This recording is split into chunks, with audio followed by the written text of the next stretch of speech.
예수님은 함께하는 제자들뿐 아니라 바리새인들과 모든 백성들을 구원하시기 원하십니다. 그래서 예수님은 십자가에 달리시기 위해서 예루살렘을 향해 가십니다.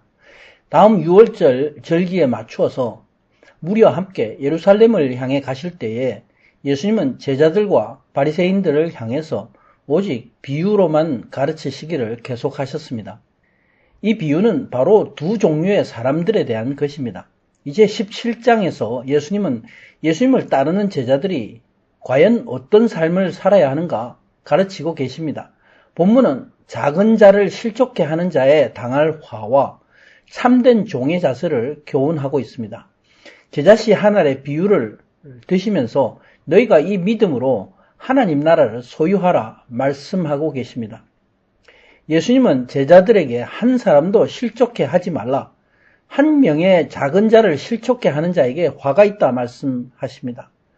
예수님은 작은 자 한 사람을 실족케 하는 것이 마치 연자 맷돌을 목에 메고 자기를 바다에 던지는 것이 더 낫다 말씀합니다. 이 말씀은 한 사람의 영혼을 구원하는 것은 자기 목숨을 바꿀지라도 얻을 수 없는 소중한 것이라는 것을 설명하신 것입니다.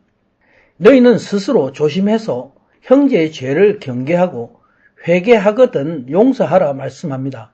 만일 하루 7번이라도 내게 죄를 얻고 7번 내게 돌아와 회개를 하면은 너는 용서하라 말씀합니다. 마태복음 18장 22절에 예수님은 70번씩 7번이라도 용서하라 말씀하셨습니다. 이 말씀은 하나님이 어떤 죄도 용서하시는 하나님이시고 어떤 죄인이라도 구원을 받을 대상임을 말씀하고 있습니다. 하나님이 받으시는 어떤 사람이라도 그를 정죄하지 말라는 것입니다. 심판해서 그를 구원해서 떨어지게 하지 말라는 것입니다. 한 사람 한 사람 영혼을 위해서 피 흘리고 돌아가신 예수님의 공로를 욕되게 하는 일이기 때문입니다. 예수님의 용서하심에는 제한이 없습니다. 이 사실을 아는 믿음의 사람은 용서하지 못할 사람이 아무도 없는 것입니다. 심판은 하나님께 있고 사람에게 있지 않습니다. 그러므로 믿음의 사람은 오직 사람을 용서의 대상인 것으로 알고 작은 자 하나를 실족케 하지 말라 제자들을 향해서 경계하시는 말씀입니다. 나에게 도저히 용서할 수 없는 어떤 한 사람이 있다면 과연 자신이 진정으로 하나님께 용서받은 믿음을 가진 것인지 스스로 점검해 보아야 합니다. 그렇지 않다면 나의 믿음은 하나님께 받은 믿음이 아닙니다. 그래서 누가 기자는 이어서 믿음에 대한 예수님의 말씀을 기록하고 있습니다. 사도들이 예수님께 믿음을 더하소서 구합니다. 이에 예수님은 믿음은 이런 것이다 비유로 제자들에게 말씀하십니다.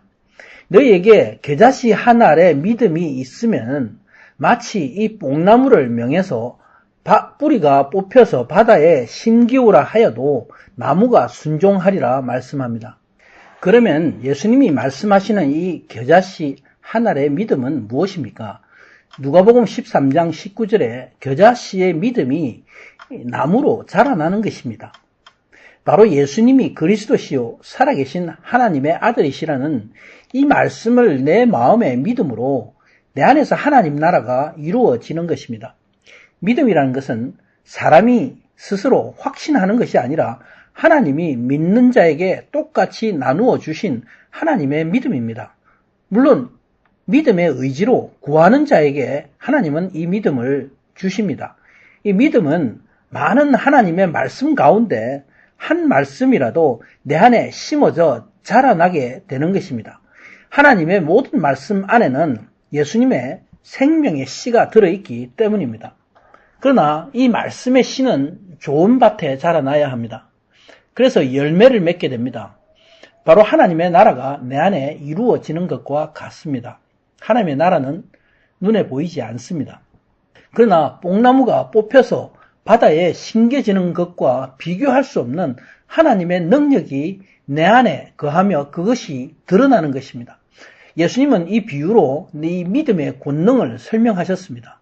하나님 나라의 권능은 하나님의 말씀에 만물이 순종하는 권능이기 때문에 그렇습니다. 그러므로 하나님 나라에 거하는 하나님 나라의 종이 어떠해야 하는가에 대해서 말씀하십니다. 너희 중에 네게 밭을 갈거나 양치는 종이 있으면 저들을 앉아서 먹으라 하지 않는다 말씀합니다. 도리어 주인의 먹을 것을 예비하고 띠를 띠고 주인이 먹을 수 있도록 수종을 들 것이며 자신은 나중에 먹고 마실 것이라 말씀합니다. 믿음의 사람은 하나님의 말씀을 이렇게 종과 같이 순종해야 합니다. 제자는 바로 하나님 나라의 청지기이기 때문인 것입니다. 이 세상에 이런 자들에게 하나님 나라를 소개하는 하나님의 종입니다. 하나님의 찾으시며 기뻐하시는 작은 자들에게 예수 그리스도의 복음과 말씀을 전하는 하나님 집에 권세 있는 청지기인 것입니다. 하나님 나라의 제자가 받은 것이 있다면 이것들은 모두 하나님이 주신 것입니다. 죄인이 하나님의 용서하심을 받았고 아무것도 모르는 무지한 자가 하나님의 말씀을 받은 것입니다. 이 말씀을 받은 것도 하나님이 주신 믿음으로 얻은 것입니다. 내가 가진 모든 것이 하나님 것이기 때문에 나의 공로가 아무것도 없습니다. 그래서 하나님 나라의 종은 주장할 것이 없고 오직 하나님의 명령을 쫓아 행할 뿐이라 말씀합니다. 이제 예수님은 말씀합니다. 종이 주인을 섬기듯이 너희는 하나님이 주신 말씀을 따라서 다 행하고 우리는 무익한 종이라 할 일을 한 것뿐이라 고백할 것이다 말씀합니다. 제자들을 향해서 참된 하나님 나라의 종이 되어라 말씀하고 계십니다. 아멘.